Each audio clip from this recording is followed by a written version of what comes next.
Acá iniciamos la grabación. Bien, entonces, estábamos hablando de esta nuestra primera parte. No sé si quieren que les muestre la guía. La guía igual ya está en la plataforma, pero podemos hacer una visita un poco guiada de nuestra guía. ¿Les parece bien? Dale, profe. Sí.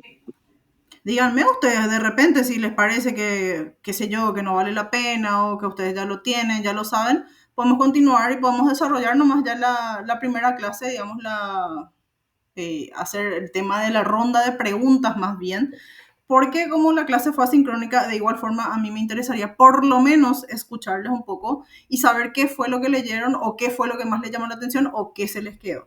Entonces, más bien por algo de cumplir, desde mi perspectiva, siempre como docente, por supuesto, a mí siempre me interesa mostrar un poco lo que es la guía, explicarles un poco, ver cuáles son las unidades y como ya quedamos con el acuerdo de que vamos a tener también nuestras clases sincrónicas, es cuestión de ponernos de acuerdo nomás cuándo va a ser la sincrónica, porque tenemos 2 asincrónicas, 2 sincrónicas y 2 presenciales. Eso ustedes ya se lo saben también, ¿verdad?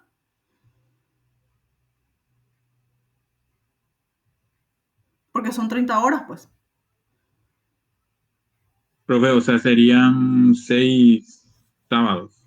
Yo quiero poner como, a 5. ver, si vamos a tener, no, pero si vamos a tener las sincrónicas y vamos a hacer por doble, ¿te acuerdas? Sí. Entonces va a ser menos horas, o sea, menos sábados, ¿verdad? Y para el cierre de lo que es el trabajo, ¿verdad? Generalmente yo ya no les pongo la última clase, pues básicamente es la presentación nomás ya de los trabajos. Pero la presentación de los trabajos no es que ustedes agarran, nos reunimos y nos presentamos así, sino que les suelo pedir que hagan solamente un video sobre el trabajo que presentaron en 5 minutos, ¿verdad? Entonces vamos a tener aproximadamente como 4 sábados por ahí. Si es que ya vamos a tener las famosas sincrónicas y presenciales, si es que vamos a unirla, la podemos unir en 2 sábados también. Por eso es que estamos teniendo más de 1 hora.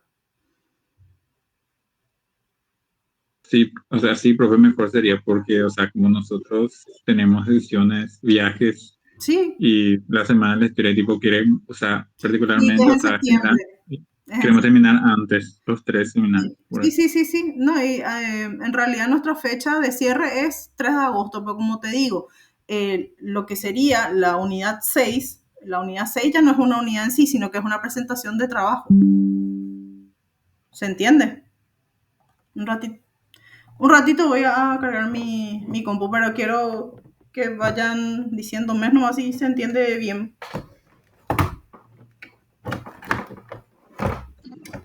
Buenas tardes, profesora. Buenas Disculpe la tardes. llegada tardía. ¿Cómo estás, Roberto? Muy bien, disculpe la llegada tardía. Sí, por favor. Gracias por unirte. Gracias por recibirme.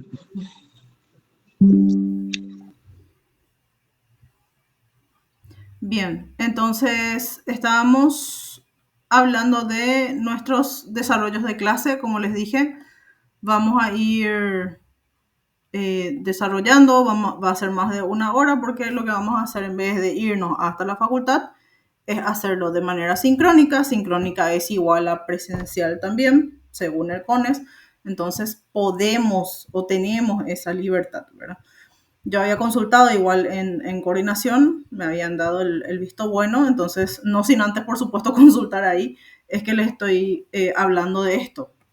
Por otro lado, como les dije, son 5 unidades, la última clase es prácticamente, sí, van ustedes trabajando sobre un tema, después lo desarrollan, lo graban y lo alzan a la plataforma, pues ese es el cierre del trabajo de seminario generalmente, ¿verdad? Y bien, después tienen tareas que van a ser de 1 semana. Como les dije, la fecha de cierre en realidad de este seminario es 3 de agosto. Pero el 3 de agosto ustedes lo que van a hacer es van a alzar nomás ya lo que es el trabajo. O sea, no es que nos vamos a reunir otra vez, ¿verdad? Como les dije, también tenemos 2 asincrónicas. Si de repente hay alguna cosa que ustedes estén haciendo, alguna extensión universitaria o qué sé yo, algún tema, me pueden plantear también la fecha en la cual ustedes no se van a poder presentar, porque la intención pues es que esté la mayoría. Y acá veo, según plataforma, le estoy diciendo yo, tengo solamente 2 personas que no se unieron, porque son 16. Bueno, entonces es cuestión de ir conversando, porque esto pues se puede adecuar sin problema. ¿Quedó claro hasta ahí, verdad? Sí, profe. Igual alguna cosa que tengan. Profe, Sí, entonces significa que, o sea, rememorando, sí, el sábado pasado fue el primero, hoy el sí. segundo, Segundo, sí. no que, Hoy es nos el queda dos segundo, más, lo que podemos hacer es segundo y tercero, ¿ya te acordás? sí, Ujú. y la última, o sea, la última, digamos, clase sería alzarlo el video. La última clase sería si tenemos sincrónica, sí. Porque acuérdate que tenemos que tener asincrónica Sí, también. sí, 2 asincrónicas. sí, profe. Una ya Y corrimos, una nos falta. porque justamente, profe, Mm. todavía no, o sea, no está 100% confirmado, pero probablemente viajamos este sábado, o sea, de hoy en 8, Ah, y ahí no, probablemente te pida que no tengamos, o sea, que sí, pongas claro, sincrónica, sin problema. pero no, Lo pero único, todavía no es seguro, porque puede ser también el otro sábado siguiente, bueno, pues. yo lo único que les pido, gente, por respeto, ¿verdad? Es que me avisen. Avísenme nomás con tiempo. Yo no tengo problema. Para eso nos adecuamos. ¿Verdad? De hecho, que hicimos sincrónica porque yo también tenía un compromiso ineludible. Solamente también por eso pedí. Entonces, como tenemos esa libertad, la cuestión es conversar nada más. Ustedes me hablen, no hay problema. Por mi parte, no hay problema. ¿Verdad? Total, yo ya me comprometí a agosto, o sea, en este julio, hasta el primer día, hasta el 3 de agosto, a estar con ustedes. Entonces, obviamente, ya no agarré ningún compromiso a la tarde. Como les digo, es cuestión de ir hablando y nada más que eso, ¿verdad? Sí les pido con tiempo y por favor me avisan, nada más. Con el resto no tengo problema. Bien. Continuamos entonces. Quedamos bien. Entendemos ya todo, ¿verdad? Entendemos la temática, sabemos que tenemos acceso a la plataforma, sabemos que tenemos que completar el primer foro, porque la primera tarea es un primer foro. Entonces, ahora lo que vamos a hacer, vamos a recapitular un poco. Vamos a presentar.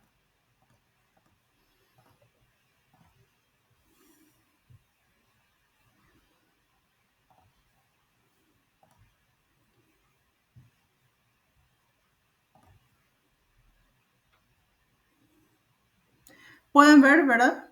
Aquí un poco lo que es la Sí, profe. plataforma. Se ve. Sí, profe. Perfecto. Tenemos foro presentación.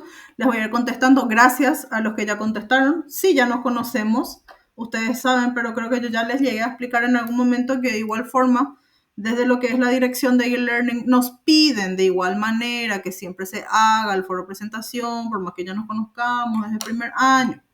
Entonces, solamente por eso yo les pongo, no es porque yo soy pesada, sino porque me piden de arriba. Bien, unidad 1.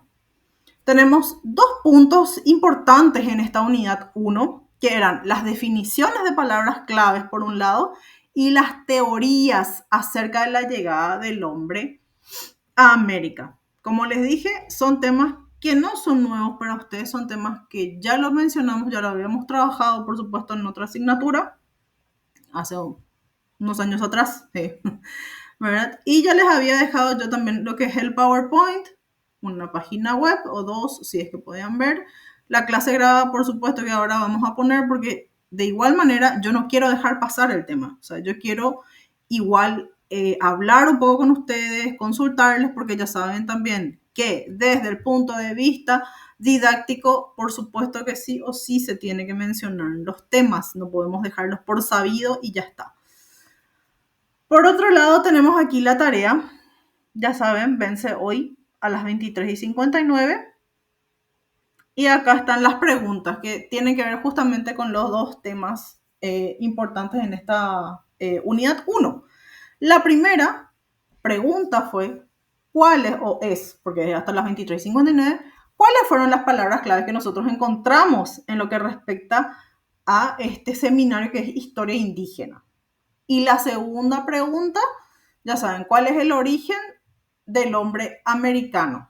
Según, por supuesto, los materiales que están. Yo no quiero ser cerrada, no quiero decirles que solamente vale lo que está en plataforma, ¿verdad? Siempre les digo, sí, es que de repente quieren leer más o quieren ver alguna cosa más, no hay ningún inconveniente por mi parte. De igual manera, siempre se les deja a ustedes los materiales, por supuesto, para que puedan leer, ¿verdad?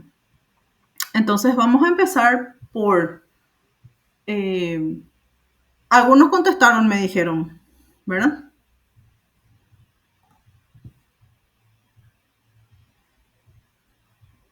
¿Qué materiales leyeron? Sí, profe, sí. Gracias, Víctor. Gracias. Entonces, ¿qué materiales había en la plataforma? Vamos a empezar un poco por ahí. ¿Cuántos materiales tuvimos en nuestra primera plataforma? A ver si leyeron realmente. ¿O vieron nomás mi PowerPoint? De hecho, de eso quería hablar porque Sí. el material que pasaste sobre definiciones que tenían que ver con historia indígena, sí, estaba en portugués. Sí, está. Es que Entonces, no hay en español. Te cuento. Entonces, me basé un poco en mis apuntes que tenía de historia, ya que justamente habla de temas muy parecidos y toca definiciones también muy parecidas. Sí, muy bien. ¿Cuál es el material? Que está en portugués. Qué hincha está tu profesora, Víctor, Dios mío. Un artículo científico, ¿verdad? Sí, señor. Un artículo científico. ¿De quién?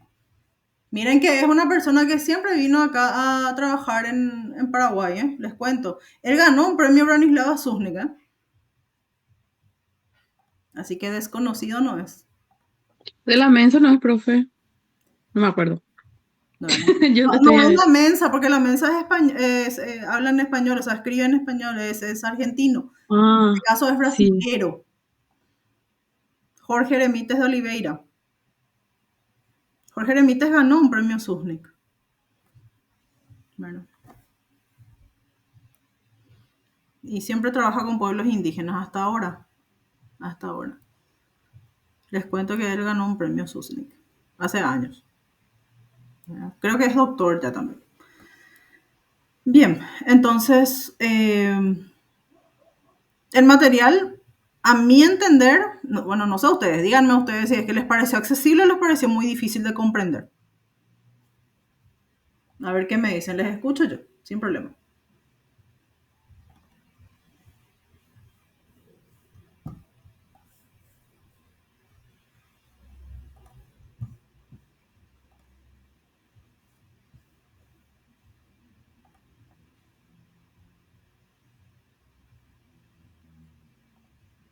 Accesible, porque no una Ya tan fuera de lo normal. difícil, sí. Sobre todo para el día de mañana. O sea, yo siempre considero y pienso que mi estudiante puede, de hecho debe, en algún momento salir a seguir formándose en el exterior. Ustedes saben que nosotros tenemos, sí, una maestría, tenemos, sí, también un doctorado en historia que se quiere abrir, que ya está la malla curricular, creo que ya se presentó ante la NEAES, porque el último fue en el 2004, ¿verdad? La última promoción, les digo. El cierre fue en el 2004 del doctorado en historia. Y desde ese 2004 no se abrió más. La maestría se abrió recién en el 2010-2011. Se abrió la maestría en historia. Antes no teníamos tampoco. Entonces, las perspectivas o la idea es justamente abrirse un poco más. ¿Y dónde ustedes pueden ir a estudiar? Claro, me van a decir, me puedo ir a Argentina que habla español. Genial, pero Brasil tiene cuestiones muy interesantes también, ¿verdad? ¿Por qué no? Profe, pero te voy a decir algo. Ahora yo aprendí que conviene nomás hacer una maestría y doctorado en Paraguay, sea lo que sea. ¿En serio? Porque en los concursos te vale menos que sea de afuera, así que Yo, por ejemplo, en mi maestría en desarrollo rural, que es un tema que yo quise trabajar, quiero trabajar, estoy trabajando, pero, por ejemplo, es en la Facultad de Agronomía, pero yo soy Ciencias Sociales. Claro. Entonces, prácticamente es como si fuera que no tenés. No Y te después, reconocen, no te reconocen. sí, porque tiene que ser el área de la disciplina. Entonces, por ejemplo, historia, no, es que no sirve mucho para Ciencias Sociales porque el CONES puso por el manual de Bracati que está en arte y humanidades. Pero vamos a decirle que en ese lugar tampoco hay mucha competencia así No.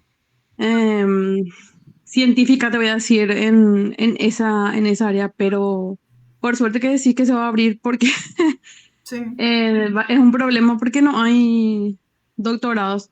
Y después lo otro que dice, becal, por ejemplo, ahora ya beca ya también nacionales. Entonces, Sí. de repente, si alguien quiere postular en doctorado en historia de la UNA, si se abre, se puede hacer por becal. Sí.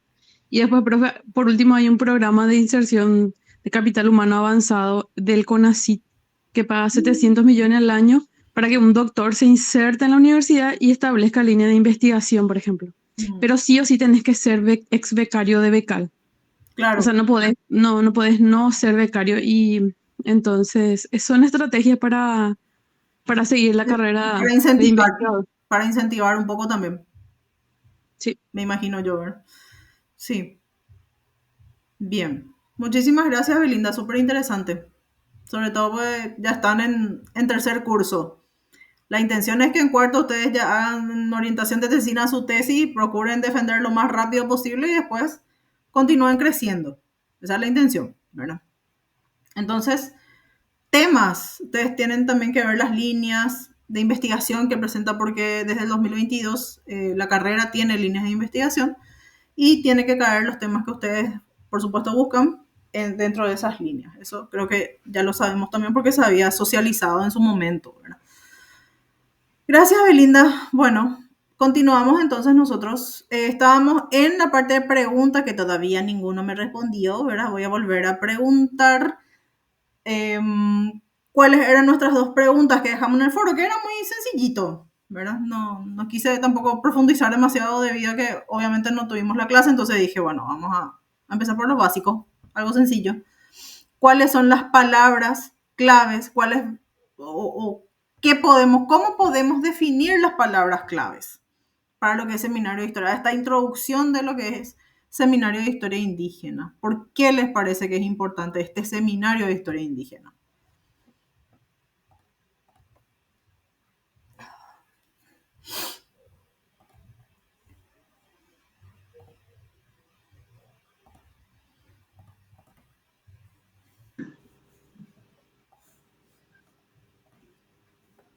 O no sé si quieren presento también la guía. O sea, vamos por la cuestión que ustedes también me puedan decir qué les parece, ¿verdad? Profe, Señor, te escucho. mi opinión es que nosotros, si es que le queremos dar a la historia un carácter científico, no podemos utilizar una misma palabra con distinto significado en cada caso, sino nunca se va a entender lo que queremos decir. Una palabra clave es una palabra que en todas las partes en las que usemos tiene que significar lo mismo. Uh-huh. Porque justamente muchos trabajos que no tienen carácter científico, justamente por eso, porque una palabra que en una situación significa una cosa, por ejemplo, la palabra raza, por ejemplo, en Uh-huh. una ocasión significa una cosa, en otra ocasión otra cosa, entonces termina no diciéndose nada y nosotros no podemos construir conocimiento de esa manera. Sí. Gracias, Roberto.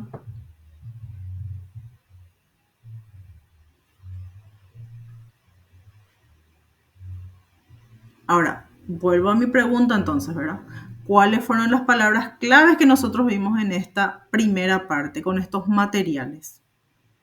Porque el material que quedó en la plataforma, en la unidad 1, les iba mencionando y les iba mostrando las diferencias que hay entre una palabra y otra y desde cuándo se empezó a utilizar. Bueno,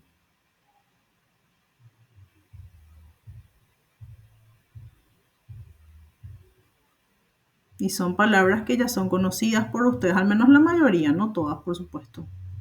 ¿Verdad? Porque obviamente se llama historia indígena por algo específico, ¿verdad?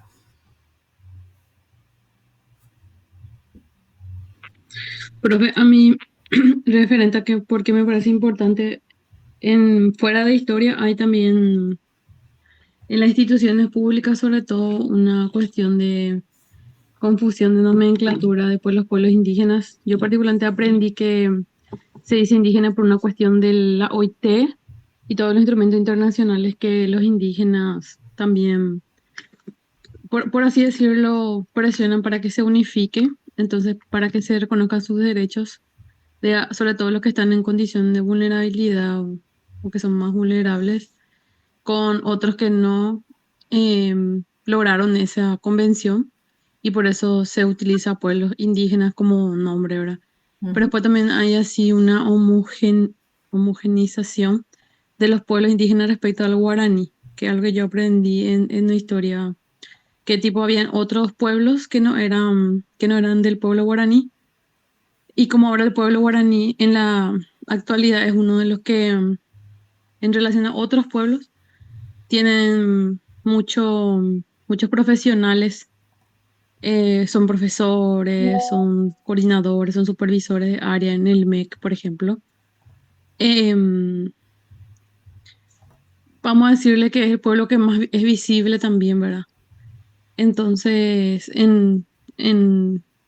más allá de los problemas estructurales que tienen los pueblos indígenas en Paraguay, me parece nomás que es muy interesante poder tener un marco del cómo, de la realidad histórica, por así decirlo, porque hay también una cuestión de que muchos, como decía Roberto, personas que escriben nomás cosas de historia que no tienen tanto rigor, también unificaron el discurso tipo la raza y los guaraníes y somos herederos y son ballet y todo eso. Entonces, tener eso de etnohistoria, después también de arqueología americana anteriormente, después de antropología y este seminario creo que se unen bastante para que cuando nosotros escribamos investigaciones no volvamos a repetir esas cosas, por ejemplo, ¿verdad? Que por más de que si yo me voy a trabajar en un documento y está otro tipo de pueblo que yo no conozco, yo voy a saber que sí verdaderamente existió ese pueblo, ¿verdad? Pero normalmente como que se tiende a ser homogéneo y, por ejemplo, hay documentos en el archivo que vos sabías que no eran indígenas guaraní que estaban en Asunción, por ejemplo. Sí.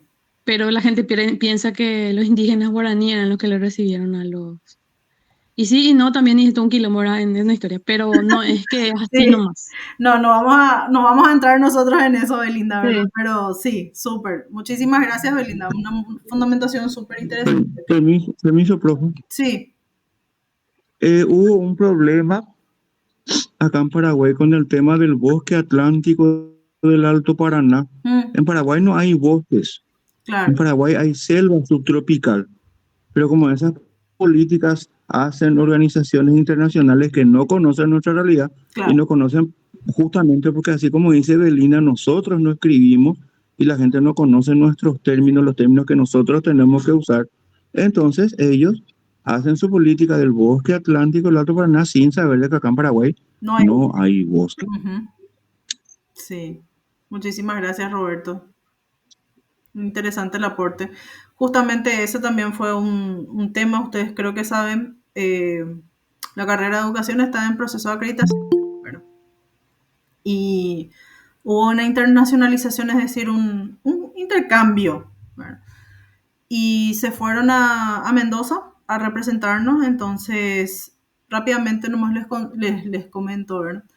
Que ellos empezaron a decir, los de Mendoza, ¿verdad? Que conocían más sobre Chile, pero no sobre Paraguay, porque no se habla en artículos científicos estamos hablando, ¿sí? Académicos ya. No se habla de cómo es la educación en Paraguay. Nosotros acá hablamos entre nosotros, pero no hay nada escrito a nivel internacional de cuál es el impacto, por ejemplo, de lo que es la reforma educativa, la última reforma que tenemos del 92. Entonces, hay desconocimiento. Internacionalmente hablando, hay mucho desconocimiento, ¿verdad? En varios aspectos. Entonces, materiales sobre lo que es historia indígena hay muy pocos. Sí hay, ¿verdad? Meliá mismo ya había escrito en la década de los 90 sobre lo que es historia indígena, pero yo no conozco, no sé si ustedes lo conocen, a personas que están escribiendo sobre lo que es historia indígena. Se habla de historia colonial, por ejemplo, pero siempre desde la perspectiva del que escribe, no desde la perspectiva del que es indígena. El indígena, el escrito del indígena, nosotros casi no tenemos acceso. Yo sé que en el museo se vendían libros de algunos indígenas que habían escrito, ¿verdad? Algunos dibujos incluso. No sé si ustedes llegaron a ver o conocen. Owa, por ejemplo.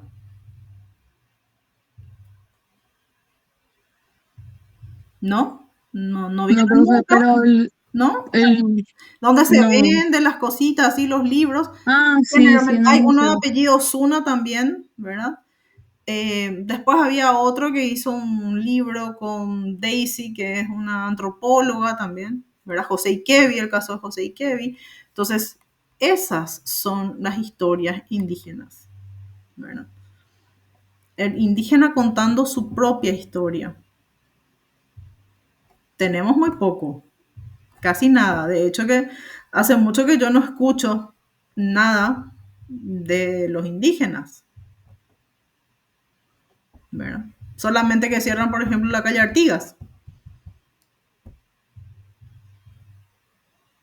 pero no tenemos, o sea, producción no tenemos casi,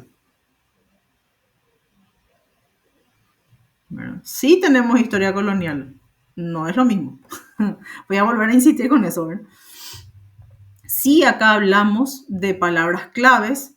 ¿Cuáles eran esas palabras claves? Palabras claves, por ejemplo, lo que es historia indígena, que es historia. Ustedes ya saben qué es historia. ¿Qué es historia? ¿Quién me recuerda qué es historia?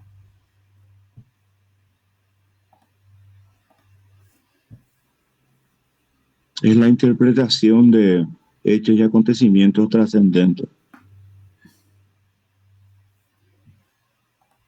Muy bien, muchas gracias. Y cuando le agregamos la palabra indígena, Belinda ya nos había explicado un poco también, ¿verdad? ¿Qué es indígena? ¿Qué unificamos o qué encontramos con esas dos palabras, historia indígena?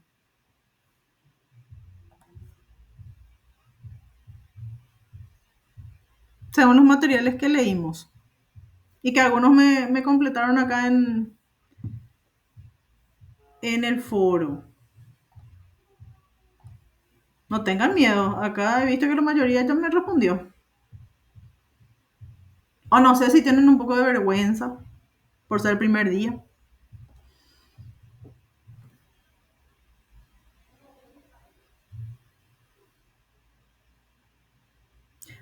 Roberto, ¿vos estás bien? Yo te veo que parece que estás enfermito. Sí, estoy con un catarrito desde ayer, bro. Más o menos. Bueno, pronta recuperación, Roberto. Espero que estés bien. Profe, y de los pueblos nativos. Ay, José, Dios mío, cómo que pelás. Y acá están todos tus compañeros, Roberto, José, Víctor, Cristian. Ustedes son todos contemporáneos que yo sepa. Araceli también, Marisa también. Erika quiere hablar, mentira. Sí, dale, por favor. No, quiero que hable cualquiera, sin problema. Bueno. Algunos no, sé que no funciona su micrófono, eso sí. Creo que eran 2 personas por ahí que no funcionaba su micrófono. Carlos ya no está. El de Carlos no estaba funcionando. Carlos Fernández creo. Profe, la verdad que yo todavía no leí el artículo porque no hice todavía lo del foro. Estoy terminando otras cuestiones. Pero con relación a la producción No, de... yo le quiero apretar lo que sí ya completó en el foro, Erika. Que yo estoy viendo acá en mi otra pantalla. Ah, Pero no te preocupes. Te escucho igual. No, con relación a la producción científica que hay acerca de los indígenas o de las comunidades, ya sea en la actualidad o en tiempo pasado, Sí, sí, escucho. yo por ejemplo escuché que de por ahí luego hay muy poca inversión en investigación o poco aporte por parte del Estado a investigación. Imagínense lo que sea la cuestión indígena otra vez, que ya es algo que claramente está olvidado. Y de por ahí hay gente trabajando ahí, pero no sale a la luz porque no se produce, porque nadie va a mirar o nadie va a valorar o no hay apoyo suficiente para publicar de por ahí también. Y Entonces, ahí si nosotros... es donde entra, Erika, discúlpame, te corte, no se hace, pero te corto, ¿verdad? Y ahí es donde entra lo que es educación, ¿verdad? ¿Qué hacemos nosotros? Tratamos de hablarle al otro, nosotros que conocemos y que valoramos, o que deberíamos de valorar, hablarle al resto de las personas sobre este tema, ¿verdad? Eso es lo importante, ¿por qué? Porque si ellos no valoran, como me estás diciendo, ¿verdad? No van a hacer, bueno, empecemos entonces a... Ejemplo claro, el ejemplo de la noche de los museos o los museos se muestran. 10 años atrás eso no se hacía, Erika. Se hizo del 2017 recién. Hoy en día, cuando vos abrís, cuando vos ves los museos se muestran una noche en el museo, ya le ves a mucha gente interesada diciendo cuándo va a ser o qué se va a hacer o qué museos podemos visitar. Entonces yo creo que este tema de valoración un poco también es un poco de educarle desde nosotros, que nosotros ya lo sabemos, y tratar de ir compartiendo con los demás. Bueno, eso es lo que quería aportar. Perdón, Erika. Está tranqui, profe. No, yo decía desde la parte de producción científica nomás. Obviamente nosotros como profe tratamos de inculcar a la familia o amigos y que es así, transmitir un poquito lo que sabemos, pero esa producción científica que valide que realmente estamos interesados en, de una forma más importante, digo yo, queda todavía. Nosotros mismos como estudiantes, por ejemplo, de por ahí tenemos miedo de tocar ese tema. Sí, pero se podría iniciar, ¿verdad? Materiales hay. Acá justamente nos compartió Belinda. Indígenas Buea Guaraní producirán un documental colectivo sobre su comunidad. Eso es historia indígena. Hace 4 horas publicó Última Hora. ¿Verdad? Guión, producción y postproducción. Es un cortometraje. Y bueno, y acá ya hay un comentario. Caurapó, los guaraníes y descendientes. Eso es lo que la mayoría piensa. Bueno, no digo todos, por eso siempre digo la mayoría. Nunca quiero meter en la bolsa a todos. Eso no se hace. Siempre hay excepciones, por suerte. Bueno. Bien. Vamos a continuar. Entonces, ¿qué otras palabras claves tenemos de historia indígena? Ya sabemos que es historia indígena. ¿Cuáles son las palabras? Porque alguien me dijo, saqué mis apuntes de etnohistoria. ¿Y qué era etnohistoria, por ejemplo? Porque también se ve ese tema. O ese concepto, mejor dicho.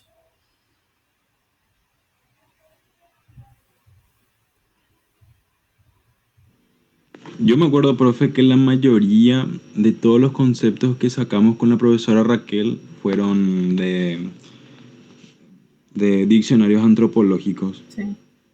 Y etnohistoria como tal, era muy sencillo el diccionario y te decía tal cual, etnohistoria el estudio de las etnias, pero venía siendo solamente históricamente, no era de campo, era solamente lo que ya se registró. Muy bien. O sea, no sé si me voy a entender porque está la diferencia entre etnohistoria y etnología. ¿Y cuál es esa diferencia? De que una se encarga de recopilar información, que es la etnología, en campo, y la etnohistoria es más bien algo documental. Muy bien. Se recopila la información. Bien, Sergio. Muchas gracias. ¿Alguien más que quiera aportar algo? Hay una palabra en el libro que para mí es una palabra que parece que salta del libro, porque no suelo encontrar mucho en otros libros, y que yo encontré en el libro que escribió Branislava Surnik, es la palabra vivencia. no se suele encontrar en otros libros de antropología, no se suele encontrar mucho la palabra vivencia. O sea, lo que el indígena vivía, lo que el indígena, sus esperanzas, sus fracasos, sus éxitos, si es que encontró o no encontró lo que buscaba, esas cosas. Me gustó mucho esa palabra porque transforma la óptica del estudio. Y para mí es lo que le hace una verdadera antropología, o si no, es sencillamente desde lejos empezar a describir un fenómeno sin tomar contacto con él, sino sencillamente desde afuera, sin ningún compromiso, sin ningún...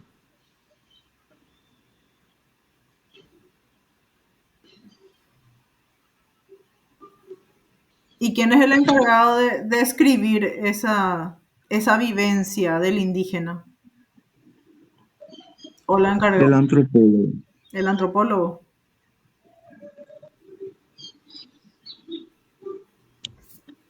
Muy bien. ¿Ustedes cuántos, o sea, le conocen a algún antropólogo que haya estado estudiando un grupo? ¿No? ¿Tenemos muchos antropólogos en Paraguay? No.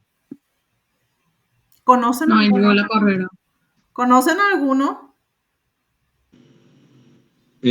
Profe, yo tengo conocimiento, no sé su nombre, Ujú. pero sé que hay una persona que se especializó en el extranjero y que convive con etnias en el norte de todo el Chaco paraguayo. No me acuerdo su nombre. Hay- No, o sea, no me acuerdo su nombre. Por eso es lo que no puedo aportar, pero sí sé que hay un Sí, sí, antropólogo sí. activo actualmente. Ah, bien, bien. Pero no sabes qué grupo está trabajando, en qué está, ¿verdad? ¿En dónde está? No. Ya fue hace mucho que me comentaron. Y vino justamente la profesora Raquel, ¿verdad? Que nos había dicho que cuando estaba en primer año, ¿verdad? Ya hace 4 años atrás. Pero sí me acuerdo que estaba en proceso de investigación en tal lugar y que le había comentado a la profesora Raquel porque necesitaba información. Sí, de hecho que el que es antropólogo sí o sí pasa por el museo, ¿verdad? Sí o sí. ¿Por qué tiene que pasar sí o sí por el museo? Es que es el único lugar, ¿verdad? Aparte del Conservatorio de Itaipú, que se especializa mucho en la conservación y almacenamiento de información indígena, historia indígena. Sí. Tienen una biblioteca especializada. No hay otra biblioteca especializada indígena. Y si desconozco, por favor, díganme, porque miren que yo ya visité muchísimas bibliotecas y no tenemos otra. No conozco otra que sea al menos tan completa. Vamos a decir las cosas como son, ¿verdad? Porque ustedes supongo que ya conocen la Biblioteca Nacional. ¿Se habrán ido alguna vez? Sí. ¿Qué hay en la Biblioteca Nacional? La hemeroteca de los diarios Sí, bien. y después libros. ¿Y en la biblioteca qué hay? Yo no entré tanto ahí, profe, porque los libros están escondidos y tenés que pedirles sí o Sí, sí. así es. Y así es. Así es, sí, sí, sí. No tenés los accesos, o sea, vos tenés un fichero. Vos mirás en el fichero que hay. Y en el fichero, pues yo llegué a trabajar ahí en la Biblioteca Nacional, detrás de mi tesis, es siglo XX. Muy poco había colonial. Después del siglo XX. Esa es la especialidad de la Biblioteca Nacional. O sea que si vos te vas a preguntar o a pedir algún tema o algún libro que hable sobre indígenas, no lo vas a encontrar tampoco ahí. ¿No hay? No hay. Y lo que hay es poco. Y después tenés la hemeroteca, como decís, pues la hemeroteca pues es en el fondo. La biblioteca es en la parte de adelante.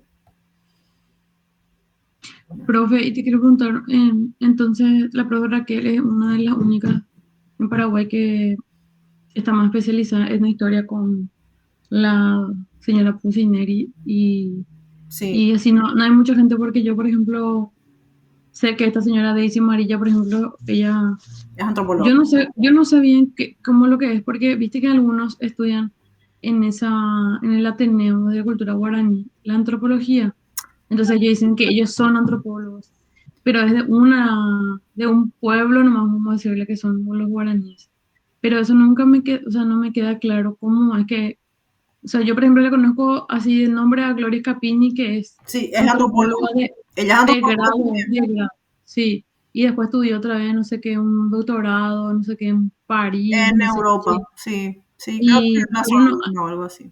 pero no hay muchos así bien que, por ejemplo, en Argentina hay compañeros que son profesores de antropología, porque ahí hay antropología, profesorado, licenciatura, maestría y doctorado en antropología. Nosotros no Y, tenemos ni la licenciatura.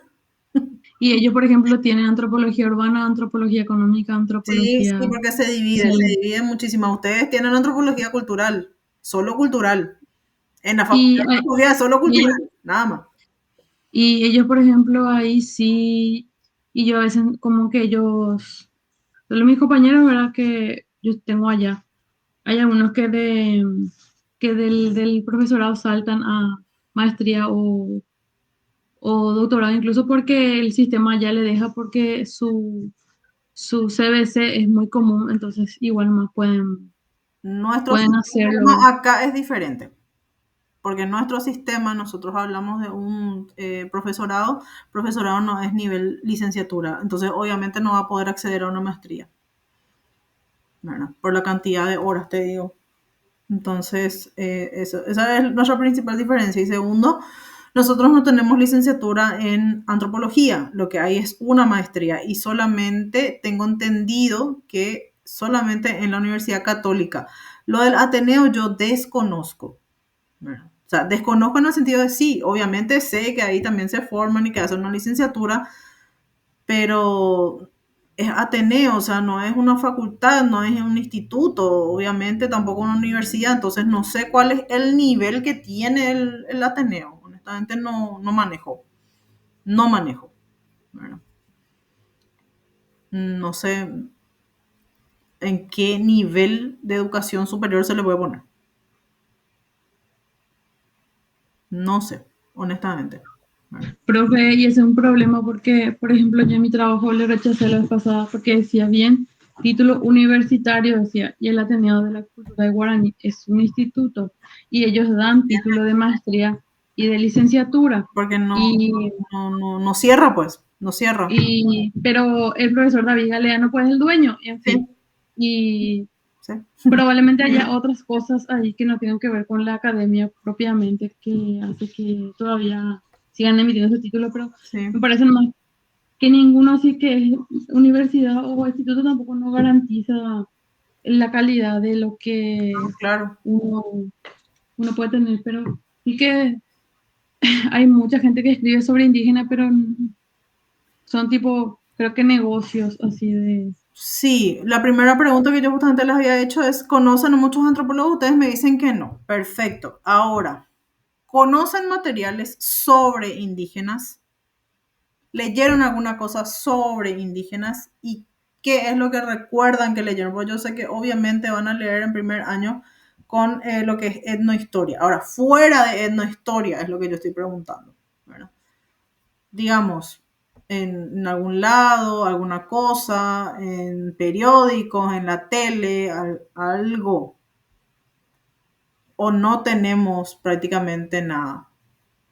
Porque lo que quiero ver es, por un lado, esta gente que es especializada y que tiene el propio título, ¿verdad? De antropólogo, o por qué no, de etnógrafo también, pueden escribir. Ahora, ¿escriben realmente?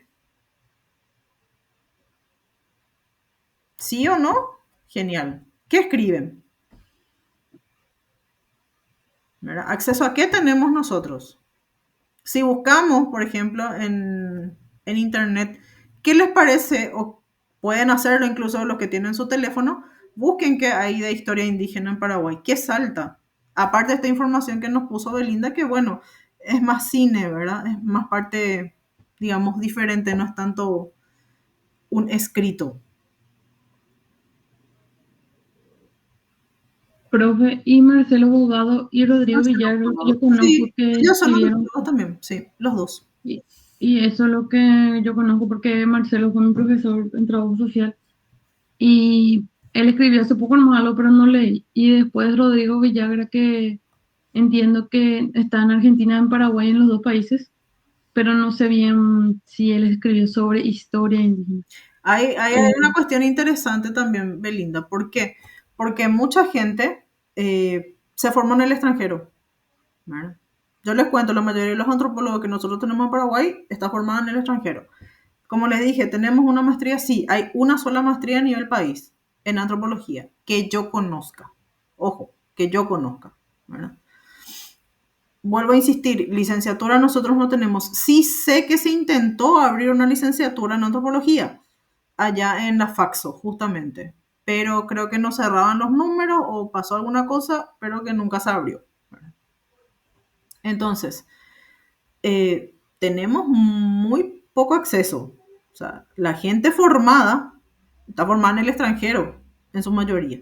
Y por supuesto, consigue trabajo en el extranjero. Entonces, queda en el extranjero. Puede hablar sobre Paraguay, por supuesto, puede investigar sobre Paraguay, pero ¿dónde lo publican? En el extranjero, no acá. Bueno. Y no se Profe, ¿eso por qué te pide CONACYT que vos publiques afuera, que no sea? Ellos, por ejemplo, no quieren que vos publiques en tu... Por ejemplo, si vos sos de Filo, no quiere que publiques en Resifuna. Si vos sos de Faxo, no quiere que publiques en Keragut. En el caso, por ejemplo, si vos sos de Filo y publicas en Faxo, o sos de Faxo y publicas en Filo, ahí tipo te acepta más el sistema de investigadores, pero no. Sí, lo que yo la vez pasada vi es que, por ejemplo, profe, este mito Sequera, Sí, lo conozco. que no sé yo bien qué es, pero un señor ya, Sí, señorcito, creo que en lo que suele publicar con algunas cosas, pero en inglés afuera, ¿verdad? Porque yo no sé si él es uno de los más antiguos antropólogos también, no sé yo qué es su sí, situación. es que tiene bastante edad ya. Y sí, y él lo que publica cosas afuera, sí, Estados Unidos, pero son sobre ayoreo nomás también parece. Mm. Y así tipo, cada antropólogo está como trabajando con un Con un pueblo, por tema, así decirlo, sí. con un tema, con una etnia, exactamente. Muy bien. Bien, y nuestra segunda parte de lo que fue la primera clase fueron las teorías acerca de la llegada del hombre en América, que tampoco es algo desconocido por ustedes, ¿verdad? Me gustaría escucharles un poco a ver qué fue lo que escribieron con respecto a esa segunda pregunta que estaba en el foro.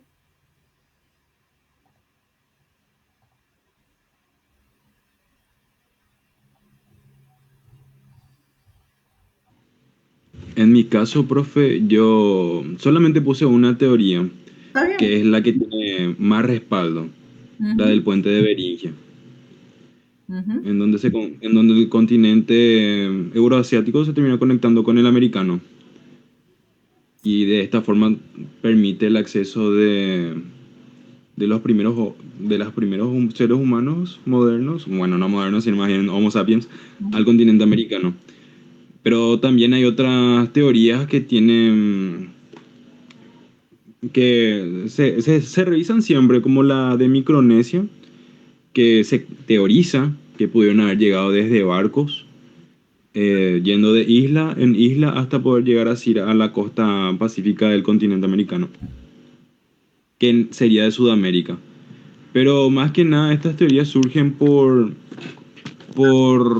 las dataciones de los cuerpos que se terminan encontrando en los Andes, que a veces no coinciden o que a veces son más viejos que lo que se encuentran en, por ejemplo, lo que es la zona del Caribe, o más viejos de lo que es de que cuerpos que se encuentran en Norteamérica. O sea, son teorías que surgen a raíz de conflictos de datación. Ujú. Bien, gracias Sergio, muy amable. ¿Alguien más que pueda aportar o acotar algo?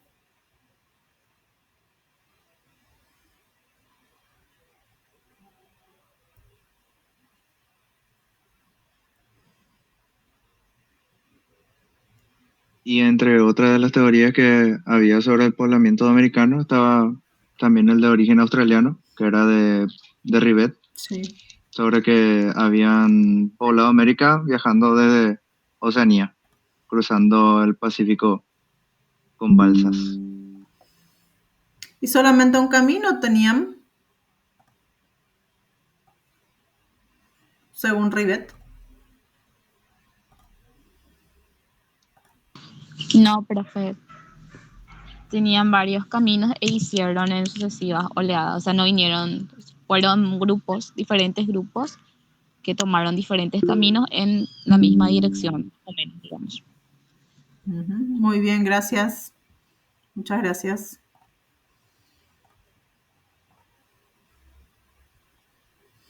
Sí, lo de Beringia también fue más de una oleada. Sí. Bien, cerramos entonces esta primera parte y vamos a lo que es la clase de hoy. ¿Está bien?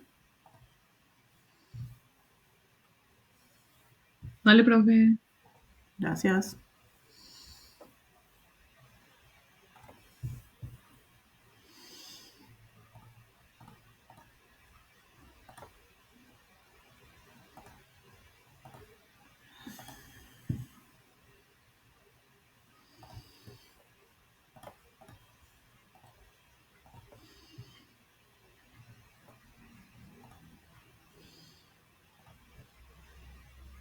Pueden ver ahí, ¿verdad? Sí, profesor. ¿Se ve? Sí. Ok. Vamos a iniciar entonces esta segunda parte. ¿Sobre qué hablamos esta segunda parte? Sobre la situación ya de los guaraníes en el siglo XVI. Quiero saber si conocen un poco sobre esta situación, ¿verdad? ¿Y qué sabemos sobre esta situación?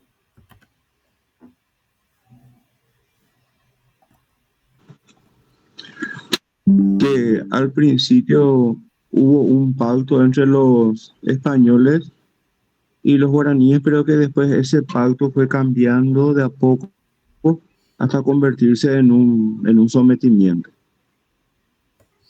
Muy bien, muchísimas gracias, Roberto.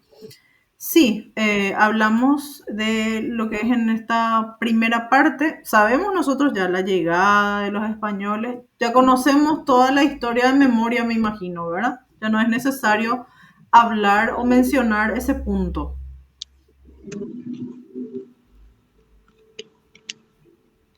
Les pregunto al grupo en sí, ¿verdad? No. No es necesario. Ya lo sabemos. Porque yo quiero ir a un punto central. O sea, a mí acá lo que me interesa específicamente ya es esta situación de indígenas, ¿verdad? Ya entendemos que llegaron los españoles, ¿verdad? Ya sabemos que hubo una parte amistosa, por supuesto, en la primera parte. Se habla de unas rancheadas. ¿Qué eran las rancheadas? ¿Quién me puede recordar?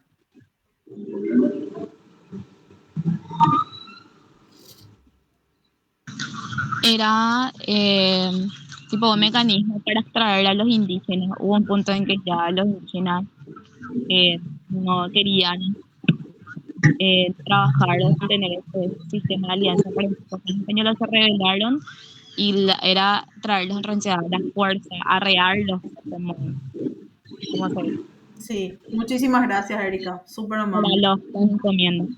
Gracias. Excelente. Bien. Y después hablamos de otro punto interesante. Justamente debajo de las rancheadas le tenemos a lo que es la encomienda. Llegaron ya ustedes a mencionar la encomienda. ¿Ya saben cuál era el significado de esta encomienda en la época colonial?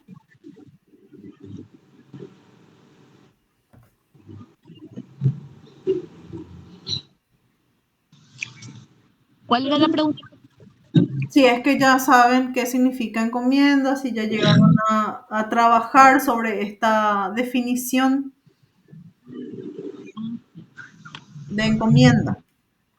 Era un sistema implementado por los españoles, económico bien, y un poco político también, en donde el indígena trabajaba para el encomendero y había encomienda, que era la mita y la llanatona. Naboria también. La idea Ojo, del que hay principio... otro. Perdón. ¿Cómo? Perdón, te digo nomás que también hay otro que es la Naboria o Naboría. 3 había. Sí, 3, que eran ya los hijos de los yanaconas. Los más pequeños eran Nabori. Sí. Y en principio era con la idea del pago de tributo, con el trabajo y demás, pero básicamente se convirtió en un sistema de esclavitud, sobre todo para los yanaconas, y después también tuvo un montón de consecuencias para los indígenas, porque ya no querían volver a sus comunidades, y hubo un desprendimiento de las costumbres o principios de la comunidad a la que pertenece, y tuvo un gran impacto en eso. Sí, es muy importante también entender un poquito que la encomienda tardó mucho en Paraguay, ¿sí? Paraguay fue el último lugar en América en donde se reparte, porque es una repartición, pues, ¿verdad?, de indígenas, eso ya sabemos. Ahí dice 320 españoles y 27.000 indígenas. Esto yo saqué esta cifra de Juan Aguirre. No sé si lo leyeron en algún momento a Juan de Aguirre.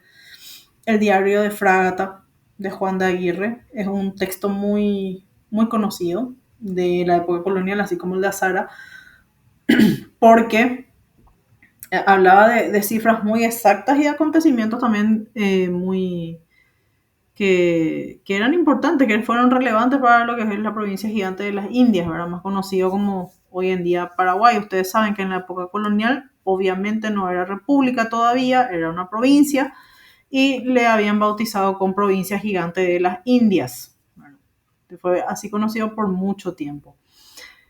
Sí, también escribe mucho Azara sobre este punto, ¿verdad? Azara fue un español, Félix de Azara, que llegó a Paraguay. ¿Para qué? Para la delimitación la marcación de límites entre los reinados de Portugal y de España. España siempre le mandaba al representante, ¿verdad?, para poder delimitar, digamos, hasta dónde le pertenecía la corona portuguesa y hasta dónde le pertenecía, por supuesto, a la corona española. Los portugueses siempre fueron muy inteligentes, jamás le mandaron a sus delimitadores, solamente lo hacía España. Entonces, ¿qué hizo Félix de Azara en el tiempo que estuvo acá en lo que es en esta provincia gigante de las Indias? Fue recogiendo información. Tanto es así que tiene varias obras Félix de Azara. Descripción, por ejemplo, es una descripción de lo que es descripción de lo que es Paraguay. Bueno. Después tiene otro que no me estoy acordando, que tiene 2 volúmenes. Súper interesante, creo que es más bien la parte agrónoma de Paraguay y otros más. Entonces, esta cifra es tomada de Juan de Aguirre, con su diario de Fragata. No es que yo inventé o saqué de internet. Eso no me quiero que quede claro, por favor, ¿verdad? Muy bien. Después le tenemos al virrey. Ustedes ya fueron hablando un poco de lo que es las autoridades, tanto en España como en América. Les consulto. ¿Conocen? ¿Se acuerdan? Sí, profe. ¿Sí? Sí, profe. Súper. Bueno, entonces ya sabemos que es un virrey. Si es que ya fuimos trabajando esto, ¿verdad? Sí, profe. La máxima autoridad en América. Sí, el representante del rey en América. El otro yo, o el alter ego, se le llama, ¿verdad? Bien. Gracias, Sergio, y gracias, José, por responder. Entonces, ¿a quién le tenemos como virrey? Estamos hablando de 1580 cuando hablamos de Francisco de Toledo, ¿verdad?, que da la orden para lo que es una creación de pueblos de indios. Entonces, esto es, o se da en el año 1580. Y teníamos un patrón español que recibe el nombre de las famosas reducciones. Entonces, ¿a quién más le involucramos cuando estamos hablando de reducciones? A los jesuitas. Sí, a los jesuitas y también a quienes más, porque tenemos varias órdenes que llegaron a Paraguay. Te cuento que los jesuitas fueron los últimos en llegar, en realidad. O sea, los últimos, mejor dicho, me corrijo, en establecerse en Paraguay. 1609 recién llegan ellos. ¿Quiénes llegaron antes? Un franciscano. Sí, señor. Muy bien. Franciscanos, mercedarios, sí. Dominicos, gracias Juan Pablo, excelente. Son muchos, son como 5 órdenes las que vienen a Paraguay, pero las más conocidas son la de los franciscanos y la de los jesuitas. Al menos lo que se mencionan y los que se estudian más son estas 2 órdenes religiosas, ¿verdad? Entonces, tuvimos marcada presencia de franciscanos. Los franciscanos generalmente eran con reducciones abiertas, los jesuitas con reducciones cerradas, los mercedarios con quienes trabajaban en Areguá con negros, mulatos y zambos. Los dominicos estaban más especializados en lo que era la enseñanza y la asistencia espiritual de la población urbana. También estaban los jerónimos, ¿verdad? No hay gran información sobre ellos. Después hablamos de lo que es el guara. También ya conocemos nosotros esta palabra muy trabajada, ¿verdad? Que ¿saben ustedes qué era el guara? ¿A quién pertenecía el guara? Era el territorio que habitaban los guaraníes y estaba delimitado generalmente por accidentes geográficos. Muy bien. Entonces, ¿qué derecho tenían cuando ellos tenían ya esta delimitación específica? ¿Qué podían hacer dentro del guara, básicamente?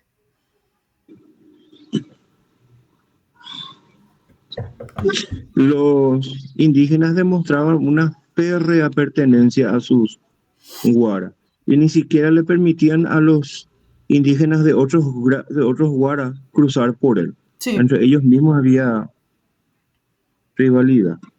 Uh-huh. Ese respeto por los límites, ¿verdad? ¿Qué guaras recuerdan ustedes?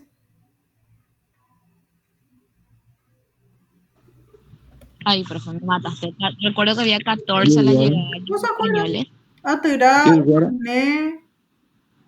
El guara más importante, profe, es el de los carios, porque es el primer guara con el que los españoles entraron en contacto, vamos a decir. Guarambarenses, creo que era otro. Sí, Guarambaré. Atira, Pané y Guarambaré eran pertenecientes a los guarambarenses. Después se fueron dividiendo, ¿verdad? Justamente con situaciones, 2 acontecimientos importantes en realidad.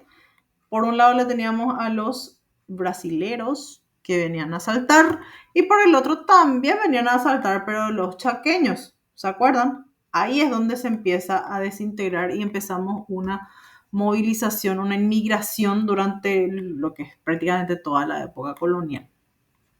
Hay mucho movimiento migratorio y es justamente por eso. Bueno. Bien. Después hablamos también de qué grupos ya teníamos en el Chaco. Le teníamos a los famosos Chané, Payaguá, entre otros, Bayá, Cochabot, Tobas, Mascois, Samucos y muchos más. Entonces eso para no dejarle de lado a los chaqueños, ¿verdad? Y por otro lado, ustedes me dijeron que sí, que ya trabajaron, entonces solamente les voy a mencionar las autoridades que estaban en España a la llegada de los europeos en América. Y teníamos 3 autoridades importantes en España. Le tenemos al rey o a la corona, el Real Supremo Consejo de Indias y la Casa de Contratación de Sevilla. Ahora, este Real Supremo Consejo de Indias, ¿cuál era la función? Ya sabemos que era la corona y ya sabemos también la Casa de Contratación de Sevilla que era, ¿verdad? Y si me dicen que sí, que ya saben, bueno, entonces le voy a pedir por favor que me respondan.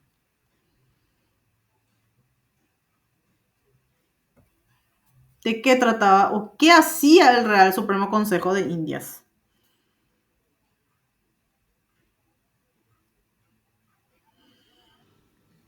Se encargaba de intentar definir el estatus de ciudadano de los indígenas, trataba de reconocer sus derechos y esas cosas.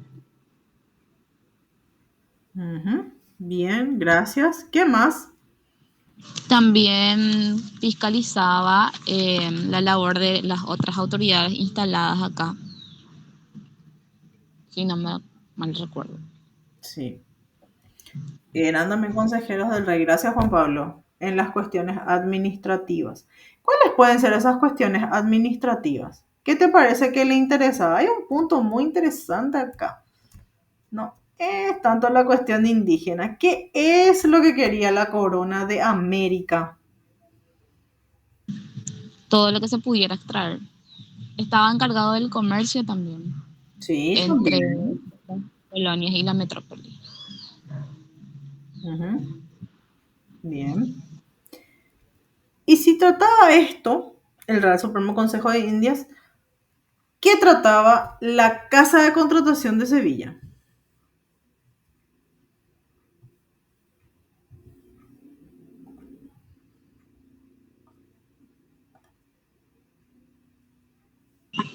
La casa de contrataciones les preparaba técnicamente a las personas que tenían que venir acá para hacer el viaje, para venir acá, y ¿cómo se llama? Les otorgaba derechos a quedarse, derechos de propiedad sobre los territorios que llegaran a conquistar acá. Muy bien. Profe, también se dedican a investigaciones científicas, la Casa de Contratación. Sí, gracias, José. Súper interesante ese aporte. Muchas cosas había ahí. Quienes entraban, quienes salían. Después teníamos un lugarcito muy especial ahí, en esta casa de contratación, porque le teníamos a cartógrafos. Entonces, ¿de qué trataban? ¿Qué hacían los cartógrafos? Estaban constantemente escribiendo y mirando, ¿verdad? Cuáles eran o cómo estaba conformada América. Acuérdense que ellos todavía no sabían muy bien que esto era un continente, y si lo sabían, claro, lo saben en 1506, más adelante van delimitando los lugares, ¿verdad? Con los viajes de Colón, que ustedes ya saben bien, posterior a eso. Pues la Casa de Contratación es de 1503. Bien. Después tenemos autoridades en América. ¿Cuáles son estas autoridades en América? Le tenemos al virrey, de quien ya hablamos, las reales audiencias, los gobernadores, las capitanías generales, que tenemos contadas capitanías generales acá en América, y el cabildo de justicia y regimiento, ¿verdad? Del virrey ya sabemos qué es lo que se encargaba, ya sabemos que era el alter ego del rey, era el representante del rey en América. Las reales audiencias, ¿de qué trataban? Trataban toda la cuestión de justicia. Los gobernadores, bueno, los gobernadores eran las famosas autoridades y que estaban al frente de las gobernaciones. A todo esto, nuestro primer gobernador, ¿quién fue?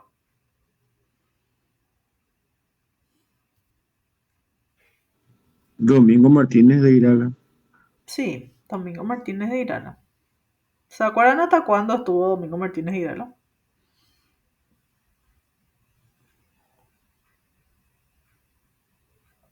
Tuvo un corte, 2 periodos tuvo Irala. Yo no, profe, pero me parece muy escandaloso el libro de Bárbara Potas, que ya es un bestseller para mí porque es muy importante. Y dice que cuando llegaron ellos le dieron a niñas. Entiendo que era por el tema de la época, pero eran muy chicas. Y ella en su libro señala todos los problemas que tuvo en la llegada, pero yo no sé de dónde, bueno, ella tiene acceso a muchos documentos. Claro, ella pero desde Alemania, si mal no recuerdo. Sí, ¿Verdad? y dice que la mayor tenía 13 años, de las seis mujeres, algo así, le entregaron cuando se estableció Qué duro.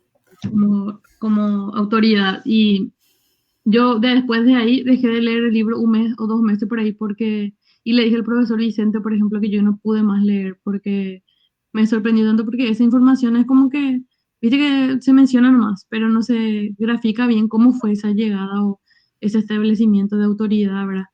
Y además de lo que es todo lo que estaba establecido por la colonia y España y todo eso, y este así verticalismo del mandato, me sorprendió muchísimo más cómo ella describe y te presenta también otra cara de lo humano, inhumano, ¿verdad? Claro, De ese momento, porque claro, nosotros no tenemos el marco normativo del derecho de la niñez y la adolescencia como ahora. No podemos jugar eso con aquel tiempo con este tiempo, pero igual más es muy potente la cuestión de la entrega de esas mujeres, ¿verdad? A ellos y a él principalmente. Y después todas las peleas que tuvieron así por sus hijos, sus descendientes y todo, de este señor. Bueno, eso. Querían más decir para que si quieren chismosear vayan al libro para leer lo que estoy diciendo. El libro de Potas, ¿cómo se llama, Belinda? Para que ellos puedan saber. Sí, se llama Paraíso de Mahoma, País de las Mujeres. Sí, Paraíso de Mahoma. En los 90 ya salió ese libro. Sí, en 90 y después se reeditó, parece una segunda edición. Sí, pero Fausto. ¿Sabes qué, profe? Vos sabés que yo tuve que fotocopiar así, y había en el Bicentenario había una colección de historia del Paraguay donde están muchísimos libros en el colegio, que tiene así, el libro es blanco y tiene así colores. Ajá. Y había sido ahí también se imprimió. Sí, el de Fausto es el que yo tengo, Fausto Editorial, que es de la Alianza Francesa, o sea, Alianza Francesa, de ahí. Pero sí, tengo el libro de Potas. Bueno. Muy bien, gracias, Belinda. Gracias por todas tus acotaciones, siempre interesantes. Bien, vamos también con capitanías generales. Por un lado, ¿de qué se ocupan las capitanías generales?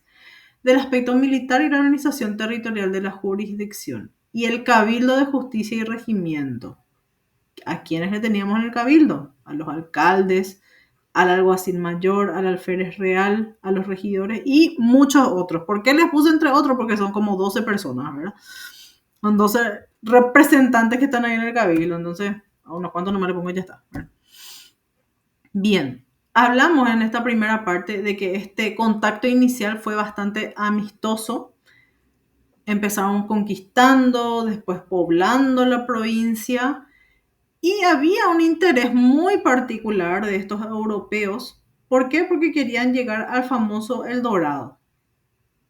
Creo que a esta altura del año ustedes ya saben lo que es El Dorado, ¿verdad?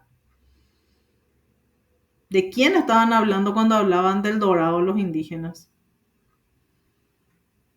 Los españoles le llaman El Dorado, pero los indígenas ya sabían a qué se estaba refiriendo.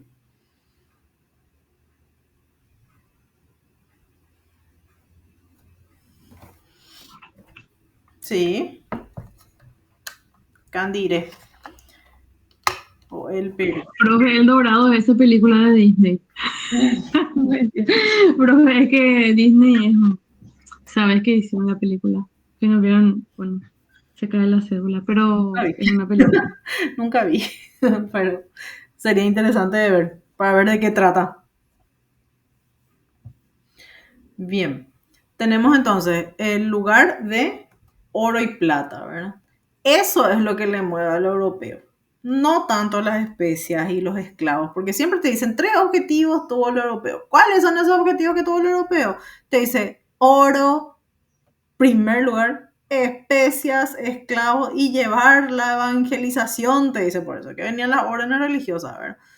Pero sabemos muy bien que el primer objetivo era este, ¿verdad? El oro y la plata, que claro, estaba en justamente los lugares en donde después se establecen los famosos virreinatos. Ustedes saben que en América nosotros tuvimos 2 primeros virreinatos y después se establecen otros 2 con las famosas reformas borbónicas pasando 1700.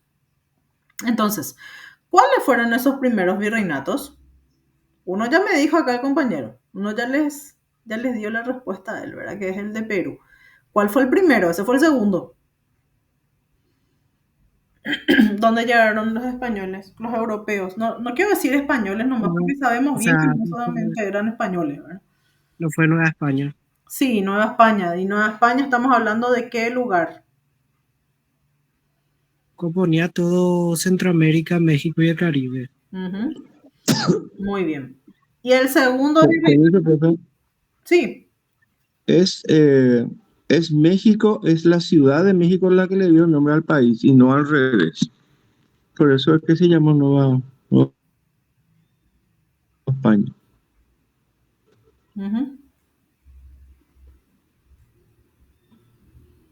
Sí.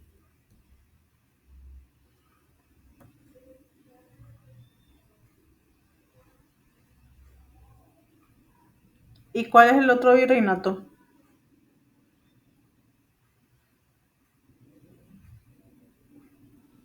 Nueva Granada no era, profe. No, esa es una de las últimas. La de Perú, ¿cómo se llama? Nueva Castilla. Sí, Nueva Castilla no se llama Perú. Ujú. Y el de México no es tampoco México, se llama Nueva España. Bueno. Y después tenemos las otras dos en 1776, que son la del Río de la Plata y la que menciona Roberto, Nueva Castilla. Perdón, Nueva Granada. Eso no cambió. Bien, hablamos también de las famosas revueltas, ¿verdad? En 1539, 1537 llegan. Sabemos nosotros la fecha de la llegada ya por estos lares, ¿verdad? ¿Con quién llegan? Llegan con el famoso primer adelantado, don Pedro de Mendoza. ¿De qué año más o menos hablamos cuando decimos que viene con don Pedro de Mendoza? Fecha, año aproximado, nada más. 1536. Sí, 1536. Y nosotros tenemos 1536. ¿Qué tenemos en 1537? Fundación de Asunción. Muy bien, con el 15 de agosto. Perfecto. Y acá estamos hablando de 1539, que tenemos unas relaciones pacíficas de amistad, ¿verdad? Y después empiezan los problemas, ¿verdad? Tenemos también en 1542 a Irala. Yo les voy a decir que Irala varias veces, no fue una sola vez o no fue una única vez que intentaron llegar a El Dorado. Primero porque todavía no sabían, obviamente no habían las informaciones o no había ese intercambio rápido que podemos tener de información. Entonces ellos no sabían que Perú en realidad ya estaba conquistada. ¿Quién ya estaba instalado en Perú? Cuando ellos estaban intentando llegar a ese lugar. Pizarro. Francisco Pizarro, ¿verdad? Diego de Almagro con Chile. Entonces ya estaba conquistada Perú. Claro, ellos no lo sabían, entonces estaban intentando llegar a El Dorado. Y empiezan los problemas con los indígenas. ¿Por qué? Porque el cacique que les tiene que orientar, que les tiene que guiar, que se llama Aracaré, les abandonó en el Chaco. Pero les abandonó por miedo a los indígenas chaqueños, ¿verdad? Entonces, Cabeza de Vaca, muy enojado, ¿qué es lo que da la orden para poder ejecutar? Y le ejecuta a Aracaré. Entonces, ahí empieza la revuelta guaraní, porque Aracaré era hermano de otro de los caciques, ¿verdad? Entonces, ahí, por ejemplo, hubo un alzamiento, que es el alzamiento de los guarambarenses. Yo ya les dije, Guarambaré estaba en este momento constituida por 3 lugares que hoy en día están completamente uno lejos del otro, ¿verdad? Atirá, Pané y Guarambaré. Atirá es el que se fue más lejos. Pané y Guarambaré por lo menos están uno al lado del otro todavía. Pero este Guara de los guarambarenses, ¿dónde estaba ubicado?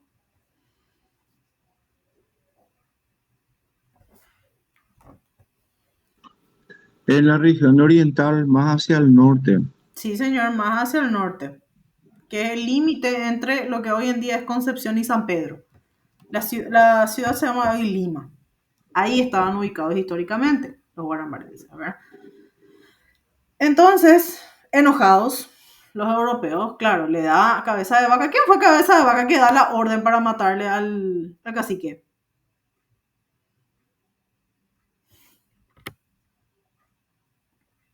Segundo adelantado.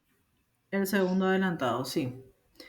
Entonces, tenemos esta rebelión que se produce también en 1546, cuando empiezan a aliarse con los enemigos de los guaraníes, los europeos, ¿verdad?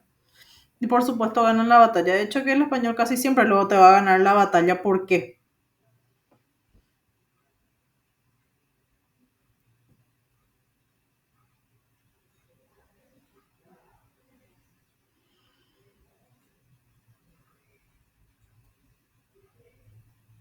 ¿Me pueden dar la razón del por qué?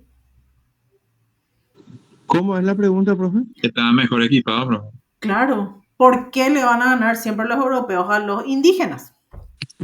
Mejores armas. Por supuesto. Sí. ¿Cuáles son esas mejores armas que me están mencionando? El guaraní, ¿qué tiene? Arco y flecha. Lo máximo que tiene es su arco, su flecha envenenada, ¿verdad? ¿Y el español qué tenía ya para esta época? Arcaús. Armas de fuego. Sí, bien. Pólvora. También, ¿verdad? Otra cosa es, profe, que entre los, ¿cómo se llama? Entre los indígenas las guerras eran solamente para asustar, hacer tener miedo y se alejaban y ahí ya terminaba la guerra. Pero sin embargo los españoles vinieron con un plan y sus guerras formaban parte de un plan y eso les asustaba a los guaraníes, indígenas. porque los chaqueños bien que eran bien violentos, ¿eh? Ojo, los chaqueños eran belicosos. Vos con los chaqueños hablás en otro idioma ya, Roberto, por eso es que el español intentó nada más con el chaqueño, pero nunca logró ni reducirle, ¿verdad? Porque sí intentaron, claro que intentaron. Ustedes saben que hay historia de la famosa melodía, por ejemplo, ¿verdad? Pero ¿qué pasa? Entre ellos tenían el ego tan alto, los chaqueños mismos, que entre ellos no se peleaban, ¿verdad? El guaraní era diferente. El guaraní sí le acepta al español, pero no la acepta porque es tonto.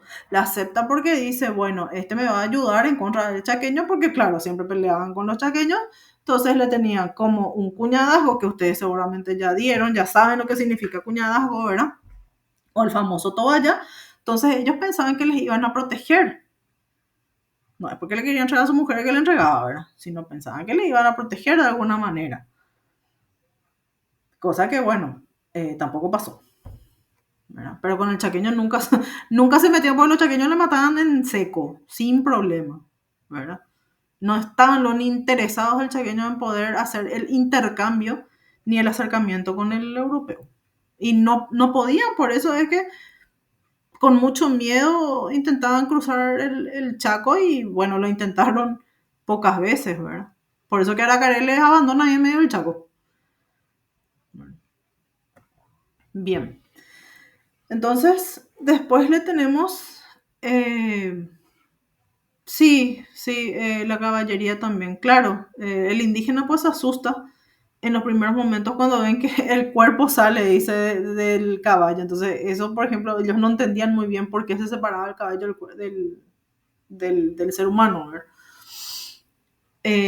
Después tenemos los otros movimientos, el de 1579, que es el de un chamán llamado Vera, y 1660, la famosa revuelta, que fue la última, ¿verdad?, del pueblo de Arecayá. Muchas veces yo leí que hubo como 37 revueltas indígenas, pero les soy muy honesta, miren que yo ya leí bastante sobre lo que es historia colonial, nunca encontré las 37 revueltas, encontré a más tardar máximo estas 4 que les estoy mencionando, ¿verdad?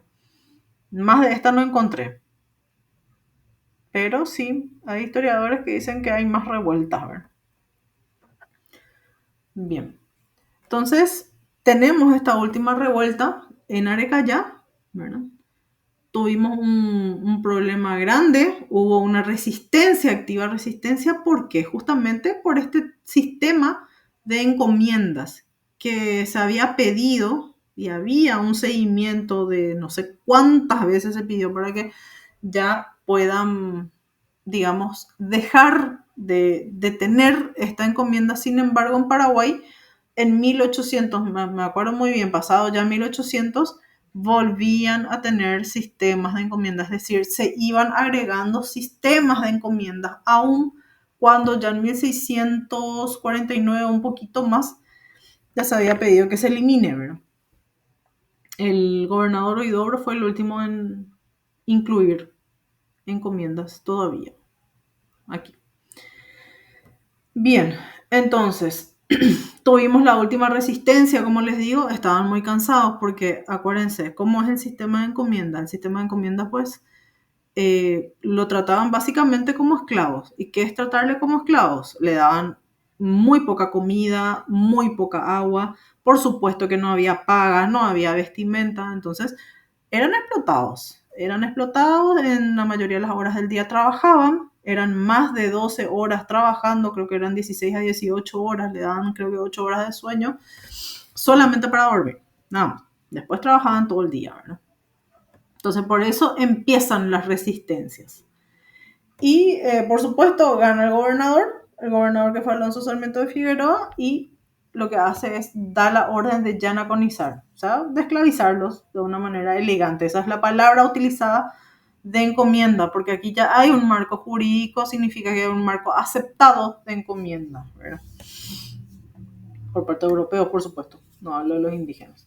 Entonces, todos los caciques de esta revuelta fueron ajusticiados. Ya hablamos de estos pueblos de indios creados ya en 1580. ¿Se acuerdan que yo les pregunté cuáles eran los guaras? Y bueno, aquí le tenemos a unos cuantos. Estos son la mayoría de estos pueblos de indios creados en 1580. Alto fue la primera en ser creada. Claro que tampoco le estoy poniendo aquí todo el nombre porque saben ustedes que cada uno tiene un nombre de santo, ¿verdad? Atira, por ejemplo, San Francisco de Atira.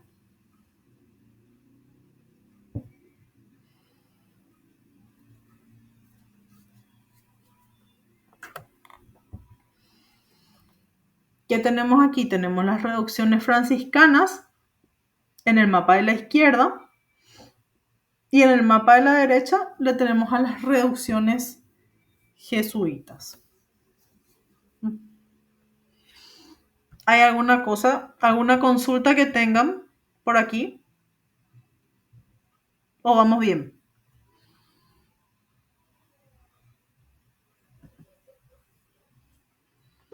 Todo perfecto hasta ahora, pues. Dale, gracias Roberto. Continuamos entonces, vamos cerrando un poquito, ¿verdad? Hablamos de las famosas ordenanzas. ¿Llegaron a mencionar o llegaron ya a estudiar, a leer por lo menos en algún momento cuáles fueron las ordenanzas también aquí en Paraguay? Las que dan la protección al indígena.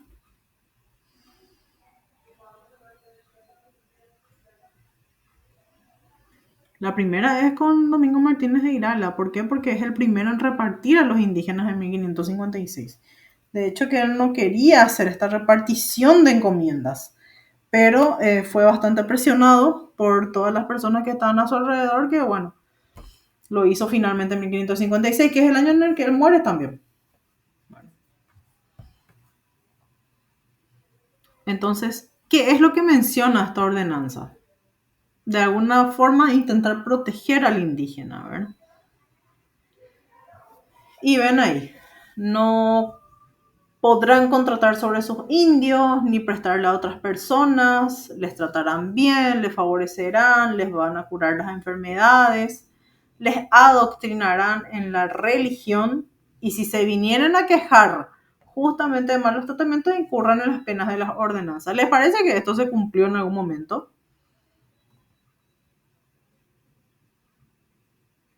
No, profe. ¿No? Díganme una cosa, ¿ustedes ya trabajaron en el Archivo Nacional?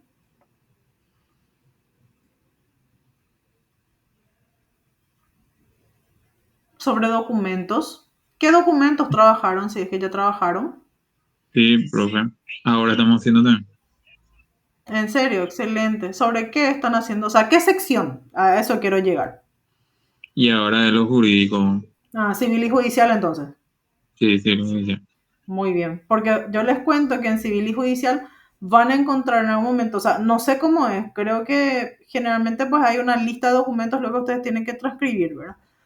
Pero les comento nada más que hay en la parte de sección civil y judicial, yo les cuento que hay documentos en donde los indígenas se quejaban de sus dueños, ¿verdad? Se quejaban, están los documentos en donde se quejaban y donde sufrían los famosos malos tratos, ¿verdad? Y también hay documentos en 1810 escritos totalmente en guaraní. Tenemos en el archivo. Bien, después tenemos la segunda ordenanza. Gracias, José, por responder. Gracias, Erika, también. Tenemos nuestra segunda ordenanza, que es la de Juan Ramírez de Velasco, y que se ordena que hiciesen residir a los indios en tierra sana. Una iglesia tienen que tener estos pueblos de indios y que debían servir 4 días a la semana. Prohibía el castigo y el maltrato y le permitía a los indios el tiempo necesario para dedicarse a sus chakras. ¿Y cuál era ese tiempo necesario? Los 3 días restantes, porque 4 en teoría tenían que trabajar y los otros 3 dedicarse a sus chakras, cosa que jamás pasó. Bueno. El indígena también es separado de criollos y mestizos para poder aglomerar en los pueblos bajo su propio gobierno económico y social. Dice sujeto de manera directa al gobernador de la provincia. Nosotros tuvimos varios gobernadores. El primero fue Domingo Martínez de Irala. ¿Cuál fue el último? Velasco. Velasco, muy bien. Velasco y Huidobro.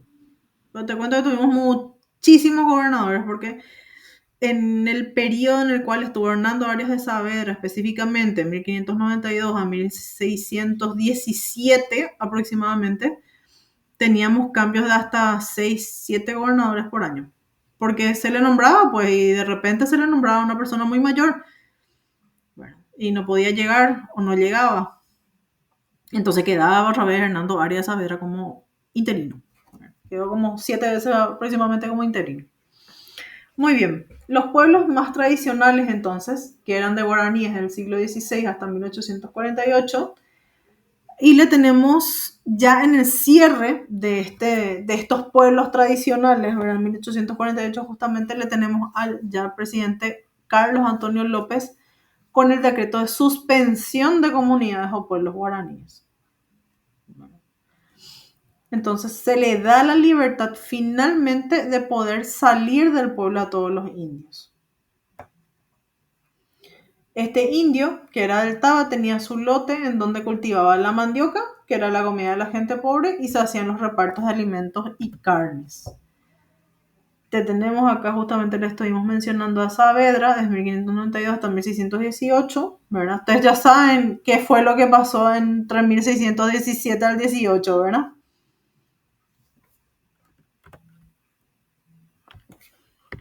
¿Quién me puede recordar?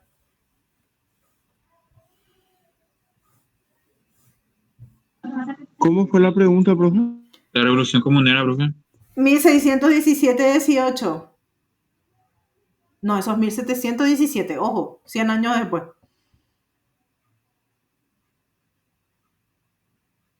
¿Qué pasa? ¿Por qué le sacan a Hernandarias? A ver. La división. La división de la provincia gigante de India. La provincia gigante de India. Ahí es donde... ¿Perdón? ¿Te escuché? En 1621 recién creo que se concreta la división. Sí, sí. ¿Cuándo empieza? Acá empieza 1617. Sí, hace la solicitud Hernandarias. Hace la solicitud, porque era demasiado grande la provincia y él decía que él no podía gobernar y ahí es donde se pierde, definitivamente una parte. Bueno. Muy bien, entonces, en 1598, ¿qué hace Hernandarias? Acá vamos a trabajar la Hernandarias, pero acerca de las ordenanzas que hace de los indígenas, ¿verdad?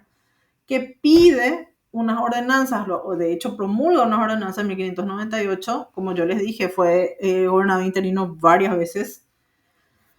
Entonces, interino y por supuesto después ya el oficial, ¿verdad? Lo vuelve a hacer en 1603 con ordenanzas en donde decía que se le debe reducir a los indígenas, pero en lugares cómodos, ¿verdad? Que exime también a los trabajos, a los menores, a los ancianos. Hay que instruir en lo que es la doctrina, hay que organizar el trabajo y prohíbe el alquiler de los indios sin el permiso del gobierno. Bien.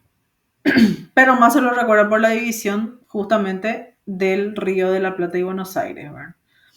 Entonces, cuando se da la aceptación, sí, acá hubo una pequeña confusión, ¿verdad? Porque él no es que pidió de esta manera, pero bueno, de esta manera es como quedó, porque en realidad el virrey de Montes Claros es el que pide de esta manera y queda así.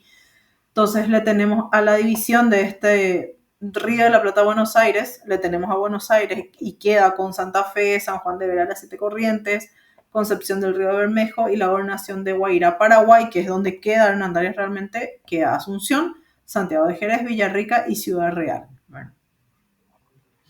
Ya en 1611 tenemos las ordenanzas para la protección de indios con Francisco de Alfaro. Esta fue la última vez que también tuvimos estas ordenanzas indígenas, ¿verdad?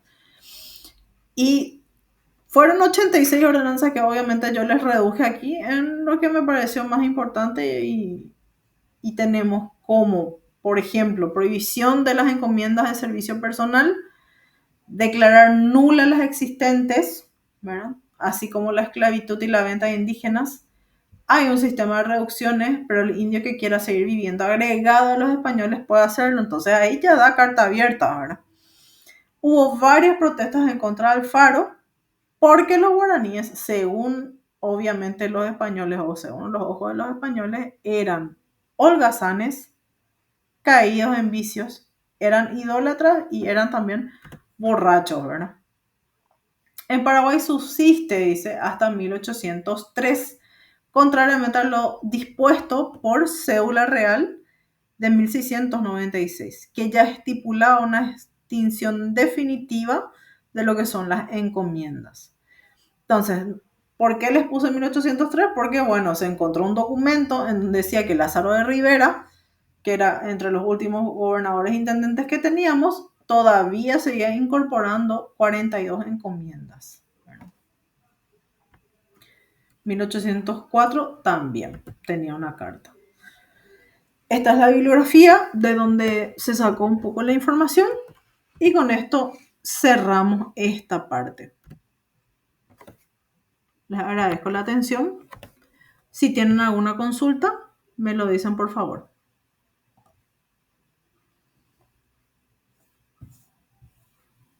No, profe, de mi parte no, ninguna consulta. Muy bien. Muchas gracias. Este material que nos mostró está en la plataforma, profe. Sí, ahora mismo voy a alzar. Está oculto, pero está. Bueno, a ver. Acá. Seminario y el trabajo foro 1. Sí, ahora te voy a hacer visible. Ya van a tener. ¿Tienen el material también? A ver. ¿Consultas? Podemos ir a la parte de tareas, si les parece, si no tienen alguna consulta, si está todo claro. ¿Está bien? Sí, profe. Dale. Sí, profe. Perfecto.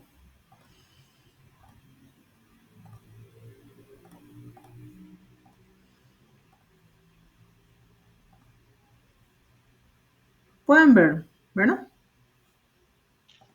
Sí. Genial. Entonces, ¿qué tenemos en esta segunda tarea? Tenemos un resumen, hacer un resumen del material.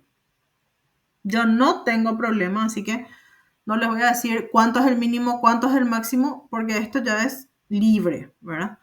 Sí hay un material en plataforma, lo que no quita que si ustedes de repente quieren ver otros materiales o quieren buscar en otras plataformas, lo pueden hacer sin ningún problema, ¿verdad? Y van a tener tiempo hasta el próximo sábado, que es 19 de julio. Y tenemos como indicadores, por supuesto, se identifica una jerarquización de ideas, hay una bibliografía adecuada, como les dije, hay una plataforma, si quieren hacerlo o buscarlo más, por supuesto, bienvenido sea. Se utiliza un lenguaje variado, hay uso de sinónimos y se entrega, por supuesto, en tiempo y forma, que acá me falta ponerle un punto. Listo. Bien. ¿Dudas?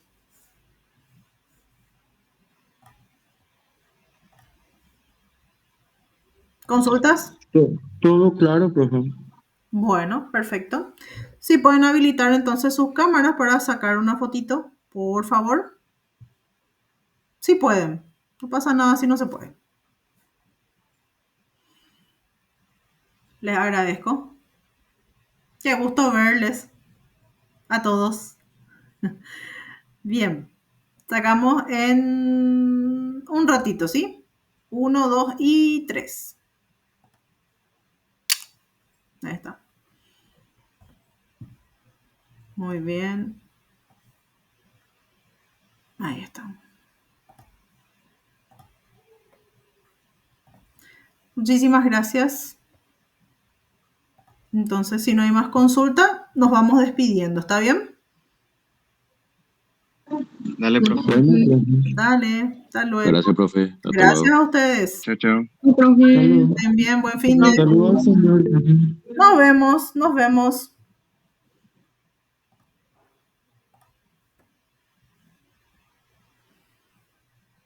Hasta luego, Sergio. Chao, Marcos.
Ay, no, sacan plataforma.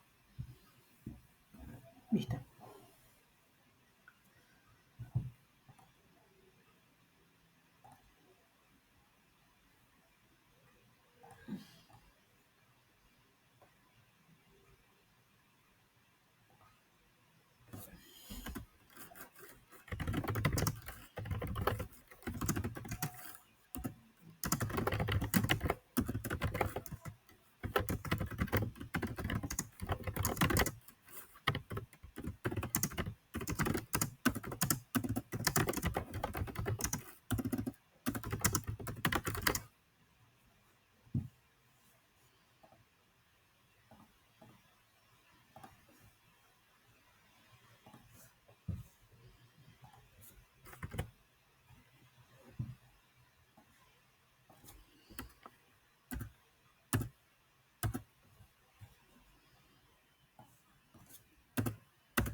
Híjole, no descargué.